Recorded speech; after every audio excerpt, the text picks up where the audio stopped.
하나님 말씀 보겠습니다. 창세기 46장 28절에서 34절의 말씀입니다. 구약 74쪽입니다. 창세기 46장 28절에서 34절 함께 교독하시겠습니다. 28절 제가 먼저 읽습니다.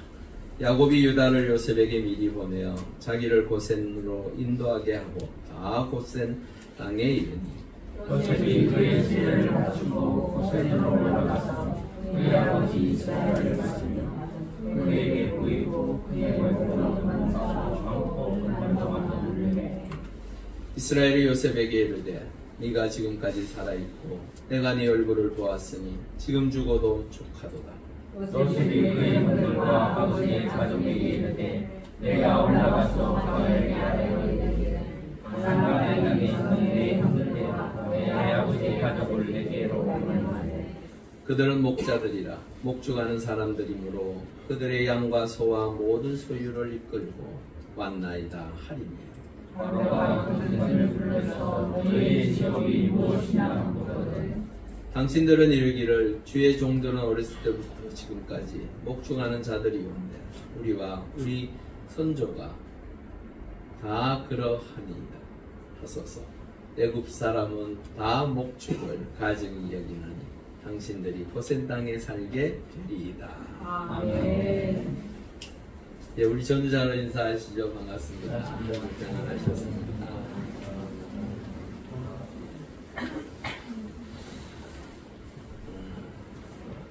날씨가 어떻게 한 주 만에 굉장히 시원해졌어요.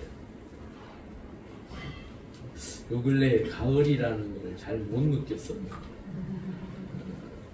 원래는 가을이 일찍 잘 온 것 같습니다.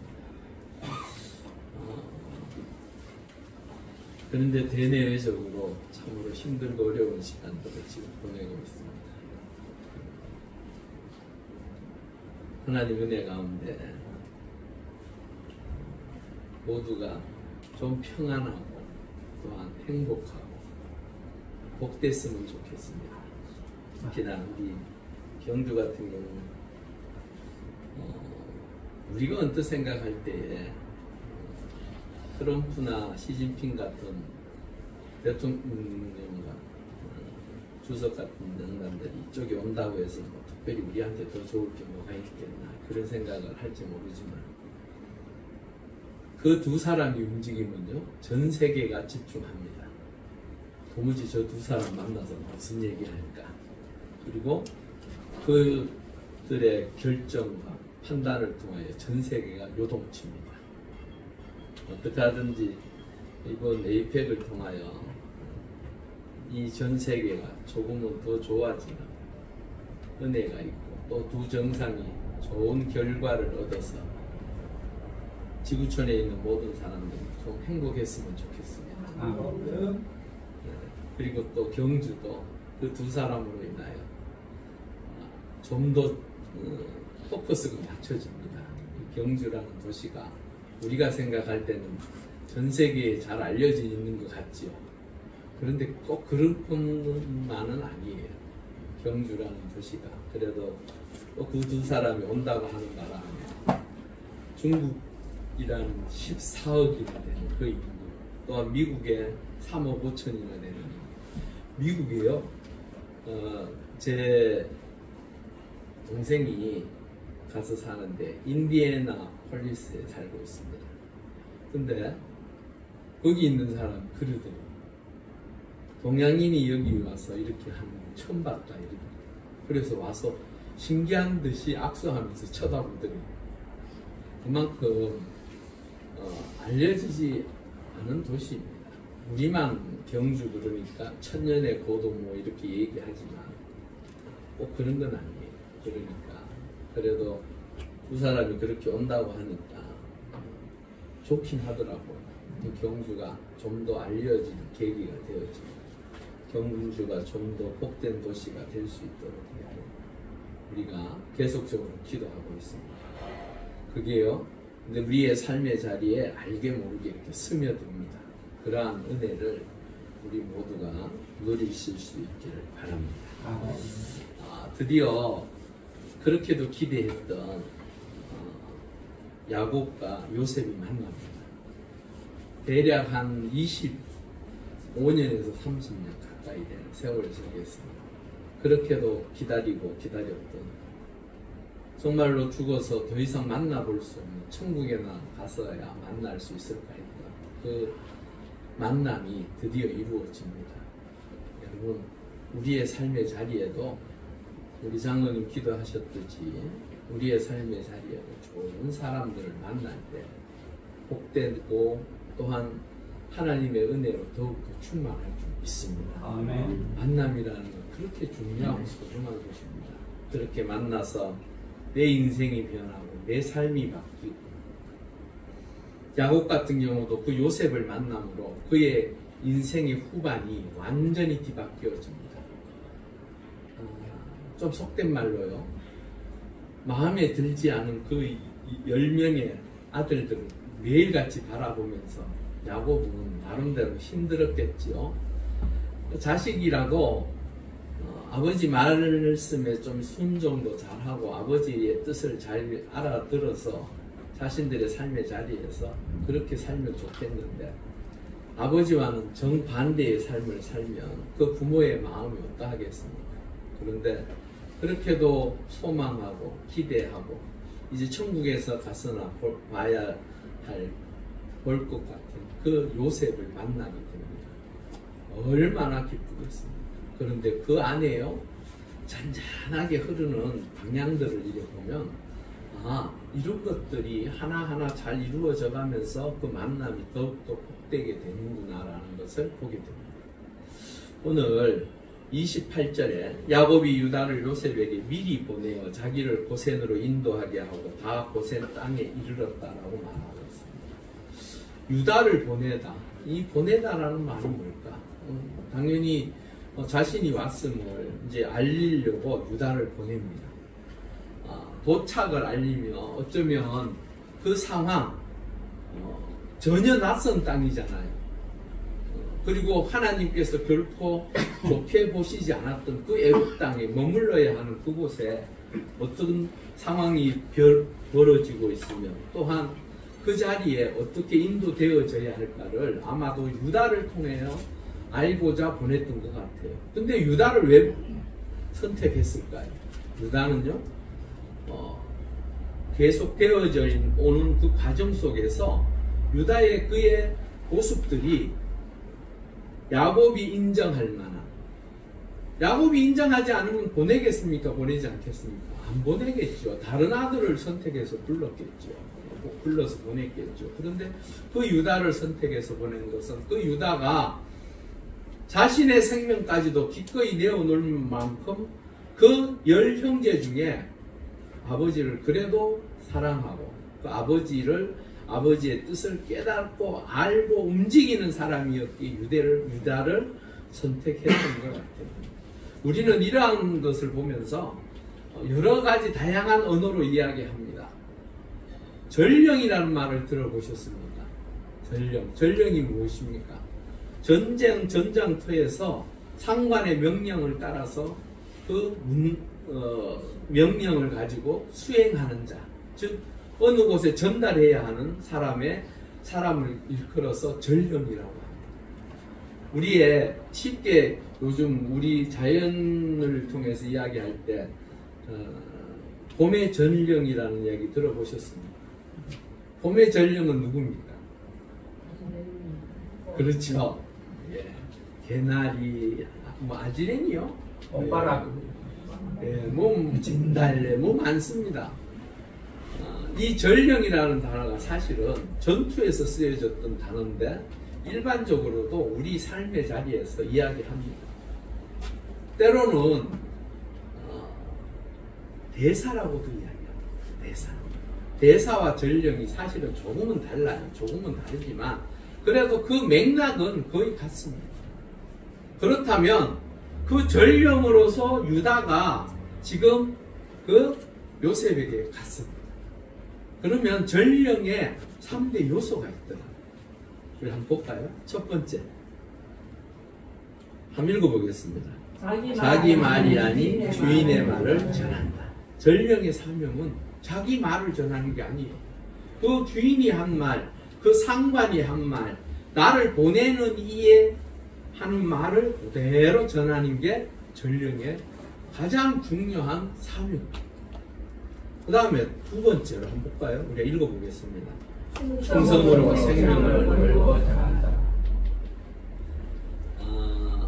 여러분 아테네 전투 아시죠?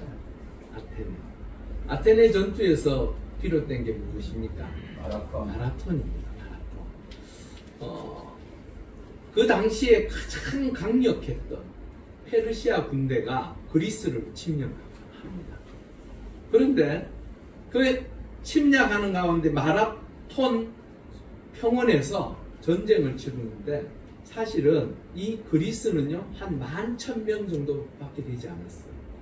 이 페르시아 군대는 25,000에서 대략 3만 명이 대기하고 있었어요. 그 평원에서 싸우면 누가 이길까요? 숫자 많은 팀이 이겨요. 그건 어쩔 수가 없어요. 지금은 핵 하나면 뭐 사람의 숫자 별 관심 없어요. 그냥 전체가 뭐 뒤집어지고. 그러니까 북한이 저 큰 소리 치고 있는 거예요. 핵 하나 들고 미국을 위협합니다. 미국이 위협당할 국가가 아니잖아요. 그럼에도 불구하고 그 핵이 하나 날아와서 어쩌다가 미 본토를 때려버리면 그 사람들이 죽는, 미국은 한 사람에 대한 생명 존중이 북한보다는 월등히 높습니다.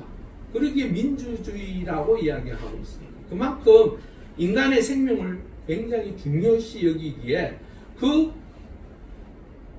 북한 솔직히 말해서 무기로 다 때려 부으면 뭐 그럼 한순간에 날아가지요. 그럼에도 불구하고 혹시나 만에 하나 때문에 그렇게 하지 못하는 거예요. 그런데요, 그 전투에서요, 이겨버립니다. 그리스가 이겨버려요. 그 이야기를, 이긴 전투 승리의 이야기를 페이디피데스라는 사람이 그 소식을 들고 42km나 되는 그 거리를 한 번도 안 쉬고 쫓아갔답니다. 마지막에 승리했다라는 이야기를 하고 그 자리에서 죽어버려요. 참 안타깝죠. 승리의 기쁨은 그에게는 죽음이었어. 하지만 그 이야기를 그리스 백성들은 얼마나 마음을 졸이고 있었겠습니까? 그 전투에서 지면 그리스 전체가 쑥대밭이 되는 거예요. 그런 상황에서 자신의 목숨까지도 내어놓고 뛰다가 조금 쉬다가 그러다가 또 하루를 지나고 그렇게 갈 수도 있었어요. 그런데도 그 전령은 충성되이 자신의 생명을 걸고 전하는 것을 봅니다. 여러분, 전령에게 있어서 전하는 것은 그에게 있어서 곧 사명입니다. 세 번째로 한번 볼까요? 읽어보겠습니다. 왜곡하지 않는다. 어떤 임금이요, 전투를 치르다가 오늘은 안식일이니까 전투하지 않겠다고 멈추라고 그 전장터에 소식을 전령에게 전하였습니다. 그 전령이 그 이야기를 받아들고 가면서 생각해보니까 이게 지금 전쟁하고 있는데 무슨 소리냐, 왕이 뭐 판단을 좀 잘못했는가 이상해서 가서 전하기를 뭐라고 했냐면 더 열심히 전투하라고 전했어요. 어떻게 됐을까요? 그날 전투하다가 거의 3분의 1 이상이 전사해버렸어요. 여러분, 전령은 그 주인이 하는 말에 대해서 결코 잘못되게 다른 길을 전해서는 아니 되는 줄 믿습니다.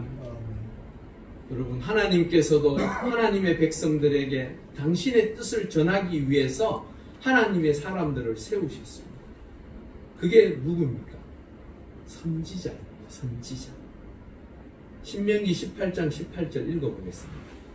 내가 그들의 형제 중에서 너와 같은 선지자 하나를 그들을 위하여 일으키고 내 말을 그 입에 두리니 내가 그에게 명령하는 것을 그가 우리에게 다 말하리라. 우리에게 선지자라는 사람들을 주셨습니다. 그런데요, 이 밑에 구절에 보면요, 선지자가 하나님의 말씀을 전하지 아니하고 자기의 뜻을 전하는 경우 하나님께서는 그 선지자를 책망하시겠다라고 말했어요. 책망하시는 게 아니에요. 그래는 죽임을 주겠다라고 이야기하고 있습니다. 여러분, 그만큼 하나님이 하나님의 뜻을 우리에게 전하는 선지자들을 우리에게 보내셨습니다. 그 선지자의 말. 그러면 지금은 선지자가 있습니까? 지금은 목사라고 저는 모르겠어요. 목사가 선지자인지는 모르겠는데 여하튼 간에 중요한 것은 지금도 세상을 향하여 하나님의 복음을 전하기 위하여 선지자를 세워서 세상이 하나님 말씀 안에 바로 서지 못한 것을 책망하고 또한 하나님의 뜻 가운데 바로 세우기 위하여 하나님의 뜻을 전하는 하나님의 사람들이 있습니다. 그들 역시 하나님의 뜻을 정확하게 전달해야지 잘못 전달하면 그것 역시 책망받을 것입니다.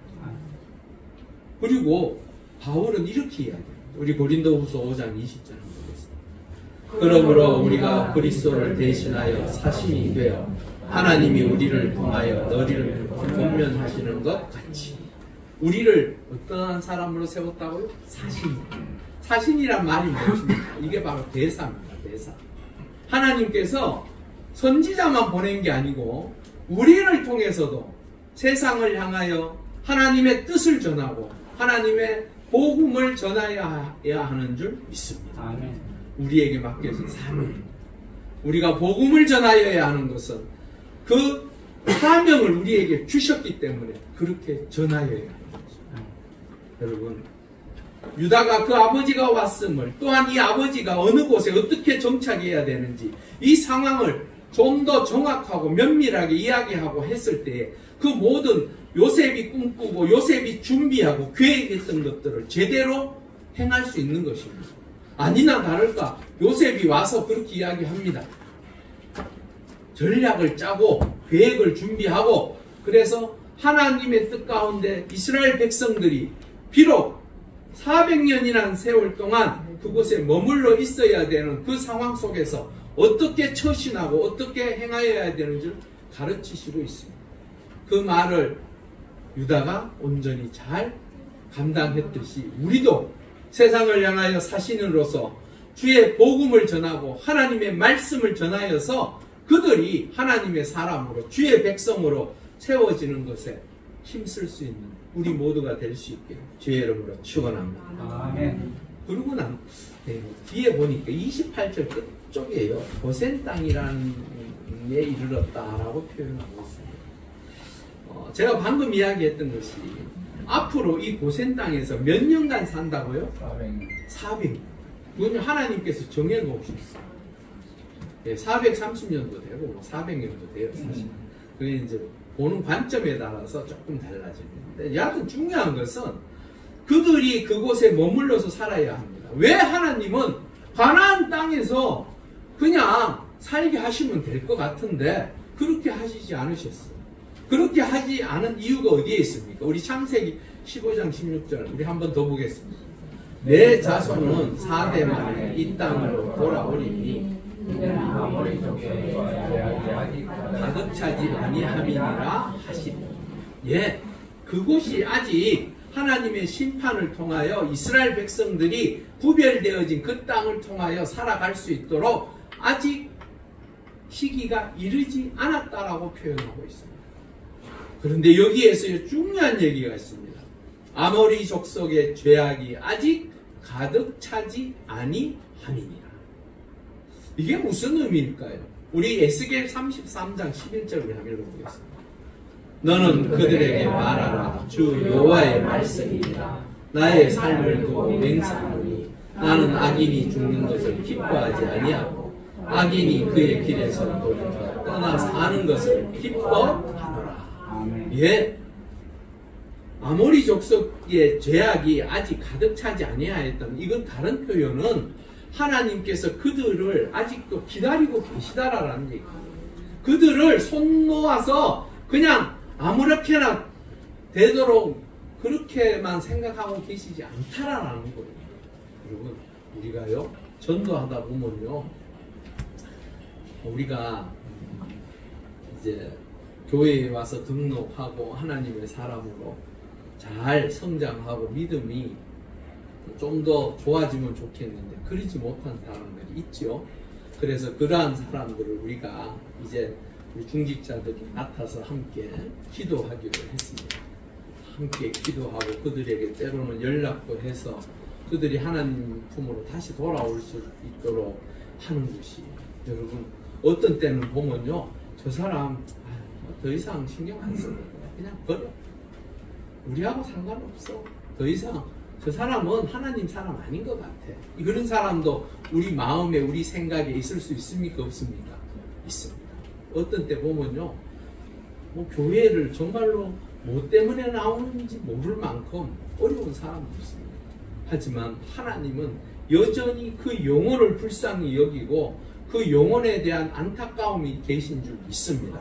그것을 누구에게 맡기셨다고요? 우리에게 맡기셨다고요. 그러기에 하나님의 사람들이 하나님의 은혜 가운데 마지막 때에 영원한 나라인 천국의 주의 백성으로 들어가기를 하나님은 기대하시고 소망하셔서 누구를 주셨습니까?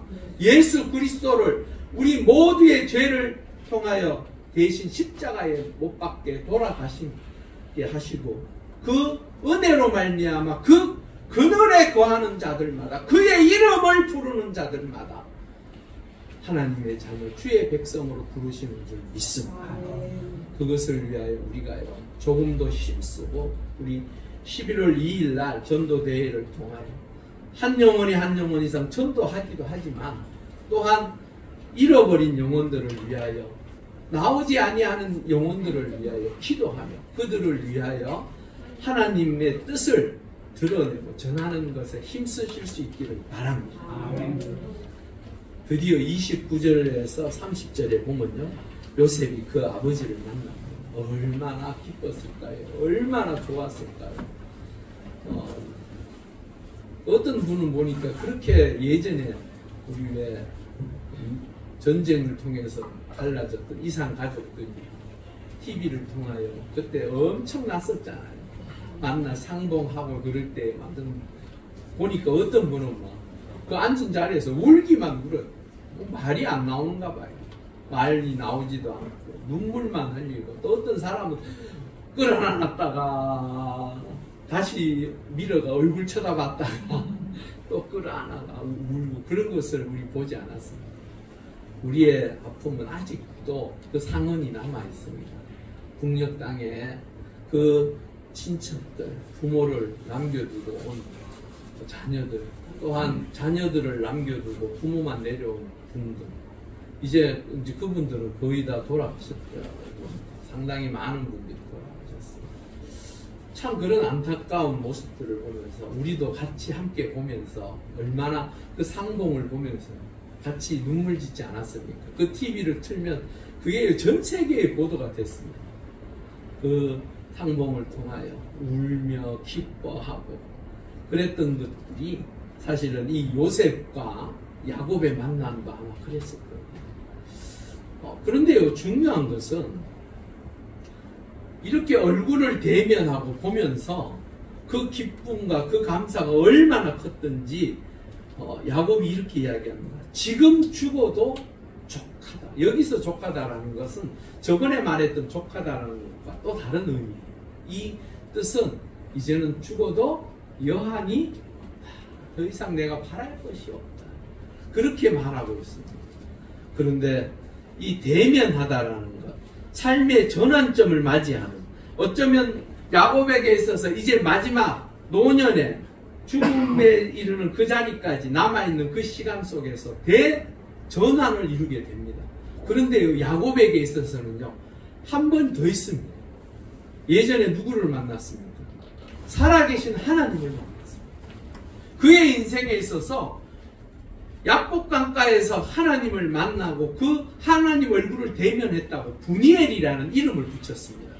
그때에 야곱은요, 얼마나 두렵고 염려되고 걱정되는 상황 속에서 그 하나님을 만나는 거예요.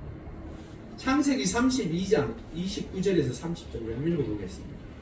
야곱이 전하여 이르되 당신의 이름을 알려주소서. 그 사람이 이르되 내 이름을 묻느냐 하고 거기서 야곱에게 축복한지라. 그러므로 야곱이 그곳 이름을 브니엘이라 하였으니 그라 이르기를 하나님과 대면하여 보았으니 내 생명이 보존되었다 함이더라. 예. 사실은요, 지금 누구를 대면해야 합니까? 형을 대면해야 돼요. 형의 축복을 빼앗아간 이 야곱 입장에서는 평생에 그 형을 생각만 해도 두려움, 염려가 되고 걱정되었던 그 상황 속에서 그 형을 만나기 전에 먼저 하나님을 만납니다. 그 하나님을 만남을 통하여 그의 인생이 대전환을 또한 맞게 됩니다. 그 두려웠던 형을 만나면서 그 기쁨을 표현하는 것들이 나오는데, 우리 창세기 33장 3절에서 4절 읽어보겠습니다. 자기는 그들 앞에서 나아가고 몸을 7번 땅에 굽히며 그의 형 에서가 달려와서 그를 맞이하여 안고 목을 어긋 맞추어 그와 입 맞추고 서로 우니라. 그 다음에 10절 하나 더 보겠습니다. 내가 형님의 얼굴을 배운 즉 하나님의 얼굴을 본 것 같사오며. 예. 그 살아계신 하나님을 대면하고, 이 대면했다는 말이고, 우리 말을 글로 표현하기 위해서 대면이라고 하지, 실질적으로 하나님을 직접적으로 본 사람은 성경에 단 한 사람도 없습니다. 왜? 하나님은 영이시기 때문에 그래요. 우리의 인간의 눈으로 볼 수 있습니까? 없습니다. 꿈에서는 볼 수 있을까요? 모르겠습니다. 그건 제가 꿈에서도 하나님을 만나본 적이 없어가지고, 꿈에서도 아마도 뭐 만났다고 하면 그건 자신의 꿈이니까 할 말이 없어요, 사실은. 그런데 중요한 것은 이 대면하다라는 이 말은 하나님을 만났다라는 의미예요. 우리가 살아계신 하나님을 예배 가운데에도 만나실 수 있음을 믿습니다. 아멘. 그 하나님의 영이 나에게 임하여서 그 하나님을 대면할 수 있다라. 왜? 하나님의 은혜가 나에게 들어오면서 내 마음의 생각, 내 마음과 내 생각들이 변화되어지고 새로워지는 것이, 그게 바로 하나님을 만나는 것입니다. 그리고 성령이 내 안에 들어오셔서 내 삶을 변화시키시고 내가 하나님의 사람으로 살 수 있게 하는 것, 그게 바로 성령을 대면한 거예요. 만난 거예요. 우리의 인생에 있어서 그러한 만남이 있을 수 있기를 바랍니다. 그런데 그 두려워했던 형을 딱 대면하는 순간에 하나님의 얼굴을 본 것 같다라고 표현하고 있어요. 얼마나 그의 마음이 하나님 앞에 기도의 응답을 받고 나니까 그의 인생이 완전히 바뀌어진 거예요. 이제는 그 두려움보다는 하나님의 은혜 가운데 형을 만날 수 있는 용기가 생긴 거예요. 여전히 인간적인 모습은 조금씩 요소에 있어요. 왜? 인간이기 때문에. 하지만 하나님을 만나고 난 그의 근본 자세는 이제 바뀌어지기 시작했습니다. 여러분, 그 은혜의 역사가 참으로 오늘 우리의 삶의 자리에 또한 다가오는 것이 있습니까? 추석일지에 한가위, 그때에 형제를 만나고 또한 가족들을 만나고 친척들을 만날 때에 그분들의 얼굴이 하나님의 얼굴을 대면하는 것과 같이 기쁨이 충만한 만남이 될 수 있기를 바랍니다. 하나님의 은혜 가운데 마음이 무거워서 보는 게 힘들어지지 않기를 바랍니다. 사랑하면 됩니다. 서로 격려하고 배려하면 됩니다. 그러면 하나님의 은혜 가운데 이번 만남을 통하여 하나님의 더 놀라운 은총을 누릴 줄 믿습니다. 그런데요, 우리에게 있어서는요, 마지막 한번 정확하게 만나야 될 분이 있습니다. 요한계시록 1장 7절에 한번 읽어보겠습니다. 볼지어다 그가 구름을 타고 오시리라. 각 사람의 눈이 그를 보겠고 그를 찌른 자들도 볼 것이요 땅에 있는 모든 족속이 그를 말미암아 애곡하리니 그러하리라. 아멘. 여기에 보니까요, 하나님의 사람들은 그를 재림하시는 주를 만나는데, 하나님의 사람이 아닌 다른 사람들은 그 만남이 무엇으로 표현되어 있습니까? 슬픔으로 표현되어 있습니다. 왜냐 그러면 믿지 아니하고 하나님을 떠나 있었던 그 인생들은 끝내 예수 그리스도의 재림은 그들에게 무엇입니까? 심판입니다. 심판. 하나님의 자녀들은 그 예수 그리스도의 재림이 기쁨이고 감사하고, 오늘 요셉과 야곱이 만나서 대면하면서 누렸던 그 놀라운 은혜의 역사가 하나님의 사람들에게 있을 줄 믿습니다. 아멘. 그렇지 않은 자들에게는 슬픔, 고통, 아픔이라는 것.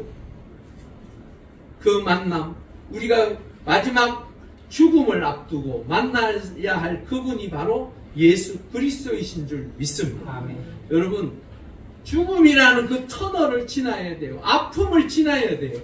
그거와 같이 우리의 삶의 자리에서도 그러한 고통 속에서도 우리가 가지고 있는 꿈과 비전과 소망이 하나님께 있기에 그분을 통하여 우리의 삶의 자리가 여전히 소망이 넘치고 기쁨이 넘치고 하나님의 은혜가 넘칠 줄 믿습니다. 그러면 하나님의 사람들이 마지막 때에 주 예수 그리스도를 만나야 합니다. 여기 앉아 계신 분들 중에 가까이 만나실 분들도 있을 것이고, 아직도 시간이 많이 남아서 기다려야 할 분들도 있을 것이. 하지만 중요한 것은 그 만남의 자리까지 가기까지 우리는 이 땅에서 어떻게 해야만 하나님의 사람으로 살 것인가. 요한일서 2장 28절에 나와 있습니다. 읽어보겠습니다. 자녀들아, 이제 그의 안에 거하라. 이는 주께서 나타내신 바 되면 그가 강림하실 때에 우리로 담대함을 얻어 그 앞에서 부끄럽지 않게 하려 함이라. 아멘. 우리가 마지막 주 예수 그리스도께서 오실 때에 부끄럽지 않고 그 앞에 설 수 있는 것은 그의 안에 거하면 되는 줄 믿습니다. 아멘. 그의 안에 거함으로 하나님의 은혜 가운데 살아가는 주의 백성들은 그 예수 그리스도의 강림이 우리에게 기쁨이고 감사하고 부끄럽게 되지 않은 것인 줄 믿습니다. 아멘.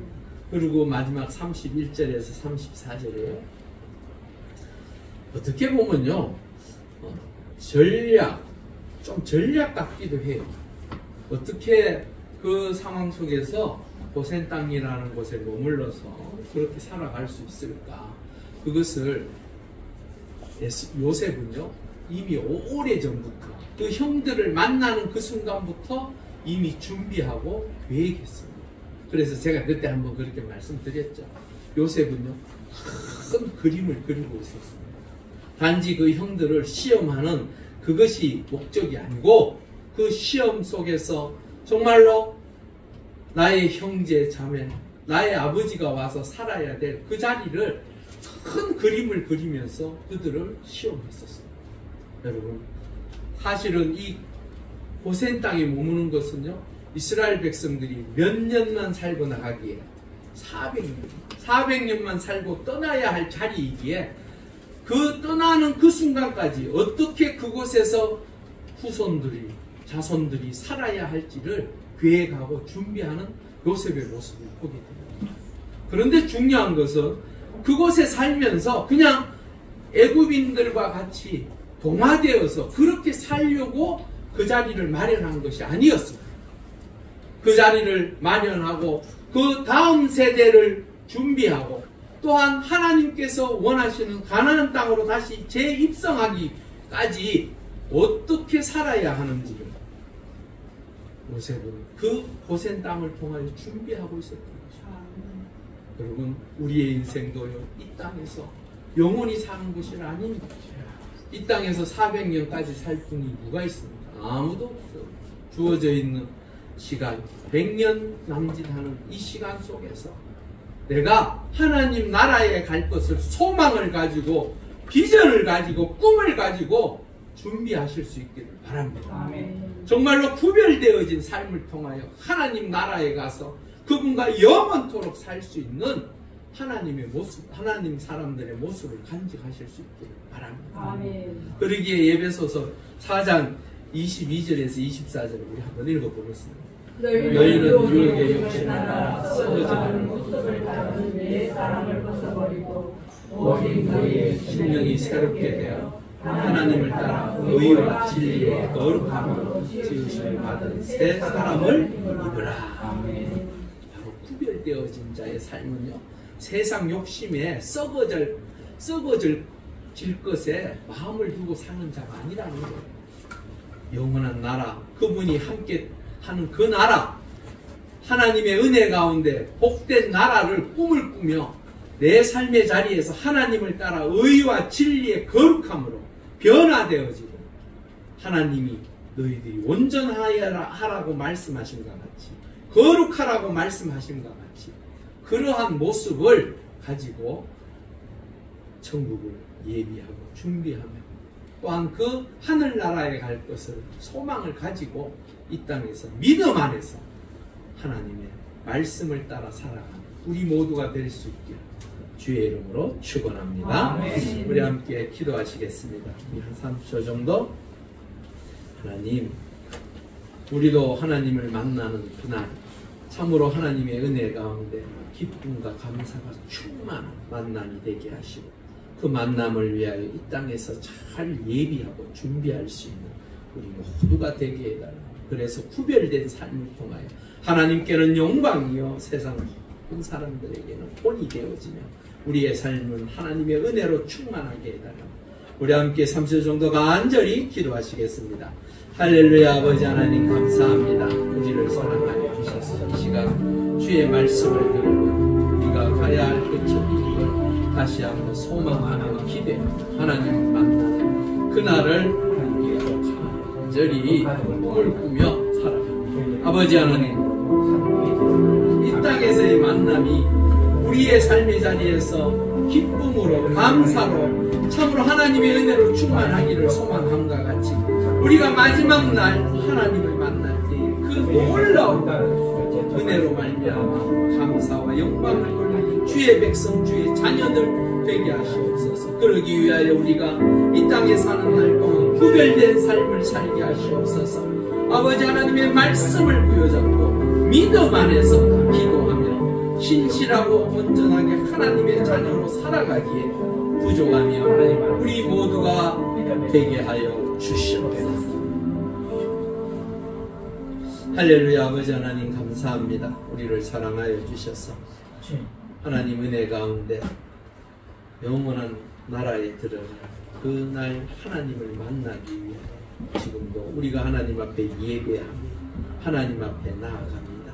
하나님, 우리를 붙들어 주시고 함께하여 주셔서 야곱과 요셉이 만남으로 그 기쁨이 충만함과 같이 우리도 하나님을 만나는 그날 기쁨과 감사로 충만한 우리 모두가 되게 하여 주시옵소서. 그러기 위하여 우리가 구별된 삶, 하나님의 말씀에 입각하여 주의 말씀을 부여잡고 믿음으로 걸어가는 주의 자녀, 주의 백성들 되게 하여 주시옵소서. 감사함을 예수님의 이름으로 간절히 기도를 올려옵나이다. 아멘.